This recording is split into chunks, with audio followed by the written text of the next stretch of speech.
ನಮಸ್ಕಾರ. ಪಶ್ಚಿಮ ಘಟ್ಟಗಳ ಮಂಜು ಮುಸುಕಿದ ಬೆಟ್ಟಗಳ ನಡುವೆ ಒಂದು ನಾಡಿದೆ. ಅದರ ಹೆಸರು ಕೊಡಗು. ಇಲ್ಲಿನ ಗಾಳಿಯಲ್ಲಿ ಕಾಫಿಯ ಸುವಾಸನೆ ಇದೆ. ಮಣ್ಣಲ್ಲಿ ವೀರರ ಕಥೆಗಳಿದೆ. ಜನರ ಮನಸ್ಸಲ್ಲಿ ಸ್ವಾಭಿಮಾನದ ಕಿಚ್ಚಿದೆ. ಈ ದಿನ ನಾವು ಕೇವಲ ಒಂದು ಪ್ರವಾಸಿ ತಾಣದ ಬಗ್ಗೆ ಮಾತಾಡ್ತಾ ಇಲ್ಲ, ಬದಲಾಗಿ ಸಾವಿರಾರು ವರ್ಷಗಳ ಇತಿಹಾಸ, ಸಂಸ್ಕೃತಿ ಮತ್ತೆ ಹೋರಾಟದ ಒಂದು ಮಹಾಗಾಥೆಯನ್ನೇ ತೆರೆದಿಡ್ತಾ ಇದ್ದೀವಿ. ಕೊಡಗು ಅಂತಕ್ಷಣ ನಮ್ಮ ಕಣ್ಣುಮುಂದೆ ಬರೋದೇನು? ಹಚ್ಚ ಹಸಿರು ಕಾಫಿ ತೋಟಗಳು ಮತ್ತೆ ಭಾರತೀಯ ಸೇನೆಯಲ್ಲಿರೋ ವೀರ ಯೋಧರು ಅಲ್ವಾ? ಇದು ನಿಜ. ಆದರೆ ಇದು ಕೇವಲ ಒಂದು ಮೇಲ್ನೋಟದ ಚಿತ್ರ ಅಷ್ಟೇ. ಈ ಚಿತ್ರದ ಹಿಂದೆ ಆಳವಾದ ಬೇರುಗಳಿರೋ ಒಂದು ಸಂಸ್ಕೃತಿ ಇದೆ, ತನ್ನ ಅಸ್ತಿತ್ವಕ್ಕಾಗಿ ಹೋರಾಡಿದ ಇತಿಹಾಸ ಇದೆ, ಪುರಾಣಗಳ ಜೊತೆ ಬೆಸತ್ಕೊಂಡಿರೋ ಒಂದು ಆಧ್ಯಾತ್ಮಿಕ ಪರಂಪರೆ ಇದೆ. ಹಾಗಾದ್ರೆ ಈ ಕಾಫಿ ಮತ್ತು ಸೈನಿಕರನ್ನ ಮೀರಿ ಕೊಡಗಿನ ಹೃದಯದಲ್ಲಿ ನಿಜವಾಗ್ಲೂ ಏನಿದೆ? ಬನ್ನಿ ಈ ಪ್ರಶ್ನೆಗೆ ಉತ್ತರ ಹುಡ್ಕೋಣ. ಸರಿ, ನಮ್ಮ ಈ ಪಯಣದಲ್ಲಿ ನಾವು 6 ಮುಖ್ಯ ಹಂತಗಳನ್ನು ದಾಟ್ತೀವಿ. ಮೊದಲು ಇದನ್ನ ವೀರರ ನಾಡು ಕೊಡಗು ಅಂತ ಯಾಕೆ ಕರೀತಾರೆ ಅಂತ ನೋಡೋಣ. ನಂತರ ಪ್ರಾಚೀನ ಕೊಡವನಾಡಿನ ಮೂಲ ನಿವಾಸಿಗಳ ಬಗ್ಗೆ ತಿಳ್ಕೊಳ್ಳೋಣ. ರಾಜವಂಶಗಳ ಕಾಲದಲ್ಲಿ ನಡೆದ ಹೋರಾಟಗಳನ್ನು ಗಮನಿಸಿ ಕಲಿಯುಗದ ಪವಿತ್ರ ಭೂಮಿಯಾಗಿ ಅದರ ಸ್ಪಿರಿಚುವಲ್ ಮಹತ್ವವನ್ನು ನೋಡೋಣ. ಆಮೇಲೆ ಆಧುನಿಕತೆಯತ್ತ ಅದರ ಪಯಣ ಮತ್ತು ಕೊನೆಗೆ ಇವತ್ತಿಗೂ ಜೀವಂತವಾಗಿರೋ ಕೊಡಗಿನ ಶಾಶ್ವತ ಪರಂಪರೆಯನ್ನು ಅರ್ಥ ಮಾಡ್ಕೊಳ್ಳೋಣ. ನಮ್ಮ ಮೊದಲ ಅಧ್ಯಾಯ, ವೀರರ ನಾಡು ಕೊಡಗು. ಇಲ್ಲಿ ನಾವು ಈ ನಾಡಿನ ಭೌಗೋಳಿಕ ರಚನೆ ಅಂದ್ರೆ ಜಾಗ್ರಫಿ ಹೇಗೆ ಅದರ ಇತಿಹಾಸವನ್ನೇ ರೂಪಿಸ್ತು ಅಂತ ನೋಡೋಣ. ಎತ್ತರದ ಬೆಟ್ಟಗಳು, ದಟ್ಟವಾದ ಕಾಡು, ಆಳವಾದ ಕಣಿವೆಗಳು ಇವು ಸುಮ್ಮನೆ ನೋಡಕ್ಕೆ ಚಂದ ಅಷ್ಟೇ ಅಲ್ಲ. ಶತಮಾನಗಳ ಕಾಲ ಈ ಸಾಮ್ರಾಜ್ಯಕ್ಕೆ ಒಂದು ನ್ಯಾಚುರಲ್ ಕೋಟೆ ಆಗಿತ್ತು. ಪಶ್ಚಿಮ ಘಟ್ಟಗಳ ಮಡಿಲಲ್ಲಿರೋ ಈ ಪ್ರದೇಶ ಹಿಂದೆ ಕೊಡವನಾಡು ಅಂತ ಕರೆಸ್ಕೊಳ್ತಿತ್ತು, ಅಂದ್ರೆ ಕೊಡವರ ನಾಡು. ಈ ಹೆಸರು ಕೇವಲ ಒಂದು ಜಾಗದ ಹೆಸರಲ್ಲ, ಅದೊಂದು ಮನೋಭಾವ. ಅಕ್ಕಪಕ್ಕದಲ್ಲಿ ಎಷ್ಟೇ ದೊಡ್ಡ ದೊಡ್ಡ ಸಾಮ್ರಾಜ್ಯಗಳು ಬಂದ್ರೂ ಹೋದ್ರೂ ಕೊಡಗು ಮಾತ್ರ ತನ್ನ ಸ್ವಾತಂತ್ರ್ಯವನ್ನ ಯಾವತ್ತೂ ಬಿಟ್ಕೊಡ್ಲಿಲ್ಲ.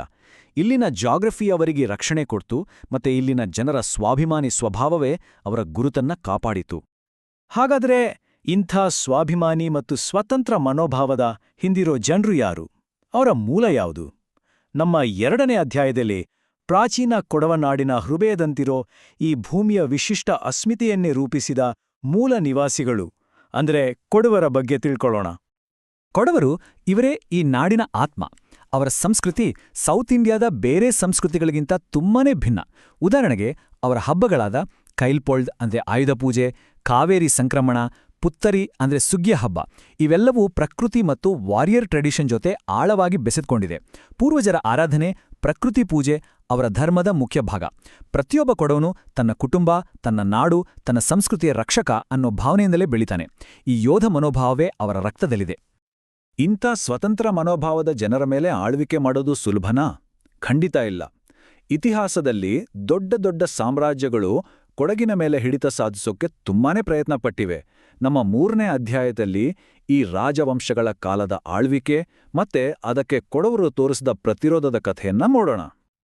ಕೊಡಗಿನ ಇತಿಹಾಸವನ್ನ ನೋಡಿದ್ರೆ ಶುರುವಲ್ಲಿ ಗಂಗರು, ಚೋಳರು, ಹೊಯ್ಸಳರು ಹೀಗೆ ಸೌತ್ ಇಂಡಿಯಾದ ಪವರ್ಫುಲ್ ಡೈನಾಸ್ಟಿಗಳು ಇಲ್ಲಿ ತಮ್ಮ ಪ್ರಭಾವ ಬೀರಕ್ಕೆ ಟ್ರೈ ಮಾಡಿದ್ವು. ಆದರೆ ಕೊಡಗಿನ ದುರ್ಗಮ ಜಾಗ ಮತ್ತೆ ಕೊಡವರ ಹೋರಾಟದಿಂದಾಗಿ ಅವರ ಹಿಡಿತ ಪೂರ್ತಿಯಾಗಿರಲಿಲ್ಲ.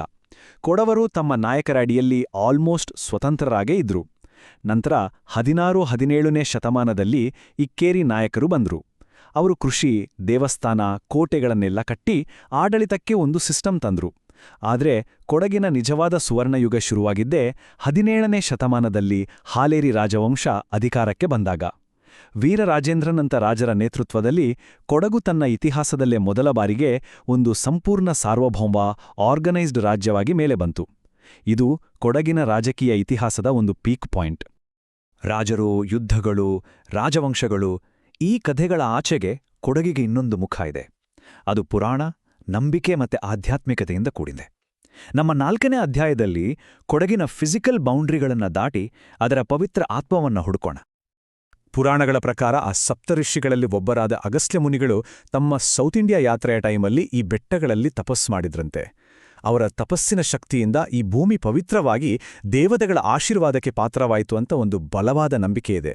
ಇದು ಕೇವಲ ಒಂದು ಕಥೆಯಲ್ಲ, ಇದು ಕೊಡಗಿನ ಪ್ರಕೃತಿ ಮತ್ತು ಸ್ಪಿರಿಚುವಾಲಿಟಿ ನಡುವೆ ಇರೋ ಒಂದು ಅವಿನಾಭಾವ ಸಂಬಂಧಕ್ಕೆ ಸಾಕ್ಷಿ. ಈ ದೈವಿಕ ಆಶೀರ್ವಾದದ ಮಹತ್ವವನ್ನ ಅರ್ಥ ಮಾಡಿಕೊಳ್ಳೋಕೆ ನಾವು ಹಿಂದೂ ಕಾಲಗಣನೆಯ ಕಲಿಯುಗದ ಕಾನ್ಸೆಪ್ಟನ್ನು ನೋಡಬೇಕು. ಸತ್ಯ ತ್ರೇತ ದ್ವಾಪರ ಯುಗಗಳ ನಂತರ ಬರೋ 4ನೇ ಮತ್ತೆ ಕೊನೆಯ ಯುಗ ಇದು. ಈ ಯುಗದಲ್ಲಿ ಧರ್ಮ ಸತ್ಯ ನೈತಿಕತೆ ಎಲ್ಲ ಕಡಿಮೆ ಆಗುತ್ತೆ ಅಂತ ಹೇಳ್ತಾರೆ. ಸದ್ಯಕ್ಕೆ ನಾವೆಲ್ಲರೂ ಇದೇ ಕಲಿಯುಗದಲ್ಲಿ ಇದ್ದೀವಿ. ಹಾಗಾದ್ರೆ ಈ ನೈತಿಕ ಅವನತಿಯ ಯುಗದಲ್ಲಿ ಕೊಡಗಿನ ಸ್ಪೆಷಾಲಿಟಿ ಏನು? ನಂಬಿಕೆಗಳ ಪ್ರಕಾರ ಅಗಸ್ತ್ಯ ಮುನಿಗಳ ತಪೋಭೂಮಿಯಾದ ಕೊಡಗು ಕಲಿಯುಗದ ಕೆಟ್ಟ ಪರಿಣಾಮಗಳಿಂದ ರಕ್ಷಿಸಲ್ಪಟ್ಟ ಒಂದು ಅಭಯಾರಣ್ಯದ ಥರ. ಇಲ್ಲಿನ ಜನರು ಇವತ್ತಿಗೂ ಪ್ರಕೃತಿಯನ್ನೇ ದೇವ್ರು ಅಂತ ಪೂಜಿಸ್ತಾರೆ, ತಮ್ಮ ಪೂರ್ವಜರ ಧರ್ಮವನ್ನ ಪಾಲಿಸ್ತಾರೆ ಮತ್ತೆ ಮಾನವೀಯ ಮೌಲ್ಯಗಳಿಗೆ ಬೆಲೆ ಕೊಡ್ತಾರೆ. ಈ ಮೂಲಕ ಧರ್ಮ, ಪ್ರಕೃತಿ ಮತ್ತೆ ಮನುಷ್ಯರ ನಡುವಿನ ಆ ಪವಿತ್ರ ಬ್ಯಾಲೆನ್ಸನ್ನ ಈ ನಾಡು ಇವತ್ತಿಗೂ ಕಾಪಾಡಿಕೊಂಡು ಬಂದಿದೆ. ಈ ಆಧ್ಯಾತ್ಮಿಕ ಶಕ್ತಿಯ ಕೇಂದ್ರಬಿಂದುಗಳಾಗಿ ಕೊಡಗಿನಲ್ಲಿ ಹಲವಾರು ಪವಿತ್ರ ಕ್ಷೇತ್ರಗಳಿವೆ. ದಕ್ಷಿಣದ ಗಂಗೆ ಅಂತಾನೆ ಫೇಮಸ್ ಆಗಿರೋ ಕಾವೇರಿ ನದಿಯ ಜನ್ಮಸ್ಥಳ ತಲಕಾವೇರಿ ಲಕ್ಷಾಂತರ ಭಕ್ತರ ಶ್ರದ್ಧಾಕೇಂದ್ರ. ತ್ರಿವೇಣಿ ಸಂಗಮ ಇರೋ ಭಾಗಮಂಡಲ, ಕೊಡವರ ಕುಲದೇವರಾದ ಇಗ್ಗುತ್ತಪ್ಪನ ಸನ್ನಿಧಿ ಮತ್ತೆ ಅಯ್ಯಪ್ಪ ಸ್ವಾಮಿ ದೇವಸ್ಥಾನಗಳು ಈ ನಾಡಿನ ಸ್ಪಿರಿಚುವಲ್ ಹಾರ್ಟ್ಸ್, ಈ ನಂಬಿಕೆಗೆ ಜೀವಂತ ಸಾಕ್ಷಿಗಳಾಗಿವೆ. ಆದ್ರೆ ಇತಿಹಾಸದ ಚಕ್ರ ಯಾವಾಗ್ಲೂ ಒಂದೇ ರೀತಿ ತಿರುಗಲ್ಲ ಅಲ್ವಾ? ಶತಮಾನಗಳ ಕಾಲ ಕಾಪಾಡಿಕೊಂಡು ಬಂದಿದ್ದ ಸ್ವಾತಂತ್ರ್ಯಕ್ಕೆ ಒಂದು ದೊಡ್ಡ ಸವಾಲೆದುರಾಯಿತು. ನಮ್ಮ 5ನೇ ಅಧ್ಯಾಯದಲ್ಲಿ ಕೊಡಗು ತನ್ನ ಸಾರ್ವಭೌಮತ್ವವನ್ನು ಕಳ್ಕೊಂಡು ಮಾಡರ್ನಿಟಿಯ ಹೊಸ ಅಧ್ಯಾಯಕ್ಕೆ ಹೇಗೆ ಕಾಲಿಟ್ಟು ಅನ್ನೋ ಕಥೆಯನ್ನ ನೋಡೋಣ. 1834 ಕೊಡಗಿನ ಇತಿಹಾಸದಲ್ಲಿ ಇದೊಂದು ಕರಾಳ ವರ್ಷ. ರಾಜಕೀಯ ಒಳಸಂಚು ಮತ್ತೆ ಅಸ್ಥಿರತೆಯ ಲಾಭ ಪಡೆಕೊಂಡ ಬ್ರಿಟಿಷರು ಕೊಡಗಿನ ಮೇಲೆ ದಾಳಿ ಮಾಡಿ ಅದನ್ನ ತಮ್ಮ ಸಾಮ್ರಾಜ್ಯಕ್ಕೆ ಸೇರಿಸ್ಕೊಂಡ್ರು. ಹಾಲೇರಿ ರಾಜವಂಶದ ಕೊನೆಯ ರಾಜ ಚಿಕ್ಕ ವೀರ ರಾಜೇಂದ್ರನನ್ನ ಪದಚ್ಯುತಗೊಳಿಸಿ ಗಡೀಪಾರು ಮಾಡಲಾಯಿತು. ಇದರ ಜೊತೆಗೆ ಶತಮಾನಗಳ ಕಾಲ ಇದ್ದ ಕೊಡಗಿನ ಸ್ವತಂತ್ರ ರಾಜ್ಯದ ಸೂರ್ಯ ಮುಳುಗಿ ಹೋದ. ಬ್ರಿಟಿಷರ ಆಳ್ವಿಕೆ ನಂತರ 1947ರಲ್ಲಿ ಭಾರತಕ್ಕೆ ಸ್ವಾತಂತ್ರ್ಯ ಬಂತು. ಆಗ ಕೊಡಗು ಒಂದು ಪ್ರತ್ಯೇಕ ಸ್ಟೇಟ್ ಆಗಿತ್ತು. ಅಂದ್ರೆ ಅದಕ್ಕೆ ತನ್ನದೇ ಆದ ಶಾಸನಸಭೆ, ಮುಖ್ಯಮಂತ್ರಿ ಎಲ್ಲ ಇದ್ದ ಒಂದು ಸಣ್ಣ ಪ್ರಾಂತ್ಯ. ಆದರೆ 1956ರ ರಾಜ್ಯ ಪುನರ್ವಿಂಗಡನಾ ಕಾಯ್ದೆಯ ಅಡಿಯಲ್ಲಿ ಭಾಷಾವಾರು ಪ್ರಾಂತ್ಯಗಳ ರಚನೆಯ ಭಾಗವಾಗಿ ಕೊಡಗು ತನ್ನ ಪ್ರತ್ಯೇಕ ಅಸ್ತಿತ್ವವನ್ನ ಕಳ್ಕೊಂಡು ವಿಶಾಲ ಮೈಸೂರು ರಾಜ್ಯ, ಅಂದ್ರೆ ಇವತ್ತಿನ ಕರ್ನಾಟಕದ ಒಂದು ಜಿಲ್ಲೆಯಾಗಿ ವಿಲೀನವಾಯಿತು. ಇದು ಕೊಡಗಿನ ರಾಜಕೀಯ ಇತಿಹಾಸದ ಇನ್ನೊಂದು ದೊಡ್ಡ ಟರ್ನಿಂಗ್ ಪಾಯಿಂಟ್. ರಾಜಕೀಯವಾಗಿ ತನ್ನ ಸ್ವಾತಂತ್ರ್ಯವನ್ನ ಕಳ್ಕೊಂಡ್ರೂ, ತನ್ನ ಪ್ರತ್ಯೇಕ ಪ್ರಾಂತ್ಯದ ಸ್ಟೇಟಸ್ ಅನ್ನ ಬಿಟ್ಕೊಟ್ರೂ ಕೊಡಗು ತನ್ನ ಆತ್ಮವನ್ನೇ ಕಳ್ಕೊಂಡಿದ್ಯಾ? ಖಂಡಿತ ಇಲ್ಲ. ನಮ್ಮ ಕೊನೆಯ ಅಧ್ಯಾಯದಲ್ಲಿ ಎಲ್ಲ ಐತಿಹಾಸಿಕ ಬದಲಾವಣೆಗಳ ನಡುವೆಯೂ ಕೊಡಗಿನ ಶಾಶ್ವತ ಪರಂಪರೆ ಇವತ್ತಿಗೂ ಹೇಗೆ ಜೀವಂತವಾಗಿದೆ ಅಂತ ನೋಡೋಣ. ಇವತ್ತು ಆಧುನಿಕ ಕೊಡಗಿನ ಐಡೆಂಟಿಟಿ 3 ಪಿಲ್ಲರ್ಗಳ ಮೇಲೆ ನಿಂತಿದೆ.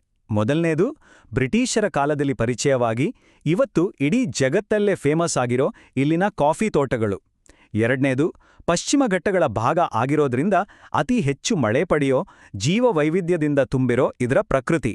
ಮತ್ತು ಮೂರನೇದು ಹಾಗೂ ಅತ್ಯಂತ ಮುಖ್ಯವಾದದ್ದು, ತನ್ನ ಪ್ರಾಚೀನ ಯೋಧ ಪರಂಪರೆಯನ್ನ ಮುಂದುವರಿಸ್ತಾ ಫೀಲ್ಡ್ ಮಾರ್ಷಲ್ ಕಾರ್ಯಪ್ಪ ಮತ್ತು ಜನರಲ್ ತಿಮ್ಮಯ್ಯರಂತಹ ಮಹಾನ್ ಸೇನಾನಿಗಳನ್ನು ಸೇರಿಸಿ ಭಾರತೀಯ ಸೇನೆಗೆ ಸಾವಿರಾರು ವೀರರನ್ನ ಕೊಟ್ಟಿರೋ ಹೆಮ್ಮೆಯ ನಾಡಿದು. ಹಾಗಾಗಿ ನಾವು ಶುರುವಲ್ಲಿ ಕೇಳ್ದ ಪ್ರಶ್ನೆಗೆ ಉತ್ತರ ಈಗ ಸ್ಪಷ್ಟ. ಕೊಡಗು ಅಂದ್ರೆ ಕೇವಲ ಕಾಫಿ ಮತ್ತು ಸೈನಿಕರ ನಾಡಲ್ಲ. ಅದು ತನ್ನ ಯೋಧ ಸಂಸ್ಕೃತಿಯನ್ನ ಆಯುಧಗಳಲ್ಲಿ ಮಾತ್ರ ಅಲ್ಲ, ಆತ್ಮಗೌರವದಲ್ಲೂ ಉಳ್ಕೊಂಡಿದೆ. ಪ್ರಕೃತಿಯನ್ನ ಕೇವಲ ಒಂದು ರಿಸೋರ್ಸ್ ಆಗಿ ನೋಡದೆ ದೇವರು ಅಂತ ಪೂಜಿಸೋ ಗೌರವವನ್ನ ಹೊಂದಿದೆ. ಮತ್ತು ಮಾಡರ್ನಿಟಿಯ ನಡುವೆಯೂ ಕಲಿಯುಗದ ಪವಿತ್ರ ಭೂಮಿಯಾಗಿ ತನ್ನ ಧರ್ಮ ಮತ್ತು ಪರಂಪರೆಯನ್ನ ಜೀವಂತವಾಗಿ ಇಟ್ಟಿದೆ. ಇದು ಈ ಮೂರರ ಒಂದು ಅದ್ಭುತ ಸಂಗಮ. ಹಾಗಾದ್ರೆ ಕೊಡಗಿನ ಈ ಮಹಾಗಾಥೆಯಿಂದ ನಾವು ಕಲಿಯೋದು ಏನನ್ನ? ಇದು ಕೇವಲ ಒಂದು ಪ್ರದೇಶದ ಕಥೆಯಲ್ಲ, ಇದು ನಮ್ಗೆಲ್ಲರಿಗೂ ಒಂದು ಎಚ್ಚರಿಕೆಯ ಗಂಟೆ. ಅಭಿವೃದ್ಧಿಯ ಹೆಸರಲ್ಲಿ ನಮ್ಮ ಪರಂಪರೆಯ ಬೇರುಗಳನ್ನ, ಪ್ರಕೃತಿಯ ಮಡಿಲನ್ನ ನಾಶ ಮಾಡ್ತಾ ಹೋದ್ರೆ ನಾವು ಕಟ್ಟುತ್ತಿರೋದು ನಿಜವಾದ ಭವಿಷ್ಯವನ್ನೇ ಅಥವಾ ಅಡಿಪಾಯವೇ ಇಲ್ಲದ ಗೋಪುರವನ್ನೇ. ಕೊಡಗಿನ ಕಥೆ ನಮ್ಗೆ ನೆನಪಿಸುತ್ತೆ, ಭವಿಷ್ಯವನ್ನ ಕಟ್ಟಬೇಕಿರೋದು ಭೂತಕಾಲದ ಭದ್ರ ಬುನಾದಿಯ ಮೇಲೆ ಮಾತ್ರ. ಈ ಬಗ್ಗೆ ಯೋಚಿಸಿ. ನಮಸ್ಕಾರ.